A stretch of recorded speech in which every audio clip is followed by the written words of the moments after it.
आता येवल्यावाल्याला त्या छगन भुजबळ इथून सांगतो. आता हेच सांगितलेलं तुम्ही पाळणार ना सगळे. आता येवल्यावाल्याला सांगतो, भाऊ छगन भाऊ,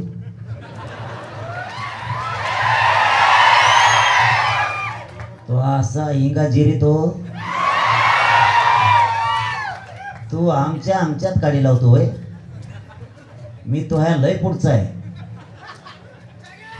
तू बळत म्हातारा झाला, रक्त जळलं तू अंगातलं म्हणून.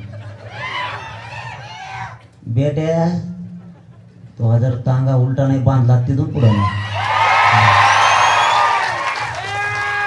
भांडणं लावतो ओबीसीत, मराठ्यात, गोरगरीब, धनगर बांधवात आमच्यात भांडणं लावतो, निघून जातो.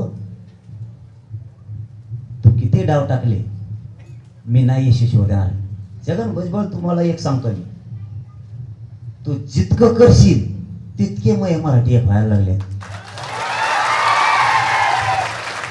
इतका फायदा व्हायला लागलाय तो आम्हाला, माझ्या समाजाला. तो आकाडी केली का आमचे लोक बांबूच घेऊन निघते. तो पाचर ठोकले की मोठा खोटा ठोकी. तुला कसं कळना, मला काही कळना, तो एवढं वय झालंय. तो इथं येऊन आमच्या शिवाय शेजारी आमच्यात काडी लावली, मोकळा झाला. अख्खे महाराष्ट्रातले मराठी एक झाले. किती सोपं झालं मला. कमून कळा ना, तुम्ही जितकं करता तितका सामाजिक होतो. परत सांगतो, ते जर गार पडले ना आपलं गार पडत आहे. तू चेतेव म्हणा किती गभी, आमचे तितकी एक होते. त्यांनी 30-35 जण पडेल गळेल गुळेल गोळा केले आणि ते आपल्या विरोधात आता काम करते. आणि आता आपले फोन यायला लागलेत. मला एक पत्रकार बांधवाने प्रश्न विचारला, तुमचे फोन करते जणू रातपासून. म्हणलं कालपासून, रातपासून नाही. ते म्हणतात हम भी आहे तुम्हारे साथ. म्हणलं आहे तर चलून दे मग जापकान काय. म्हणजे मराठ्याचे एक झाले. कोणामुळं? त्यांनी केली शाळा, त्याने दाखवलं ओपन. त्याने ओपन दाखवलं माझ्या संग इतकेत आणि लागलं कागद वाचायला. कागद पुढं घेतलेला, तलवारचे दिलदार बऱ्या आणि आमका झाल्या आणि तलवारी घासा. आता ते म्हणला तलवारी घासा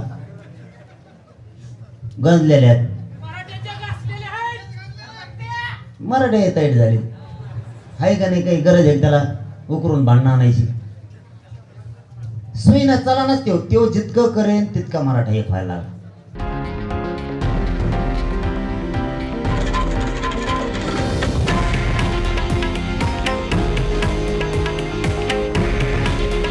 हे आहे देशातील नंबर 1 न्यूज नेटवर्क आणि आपण पाहत आहात TV9 मराठी.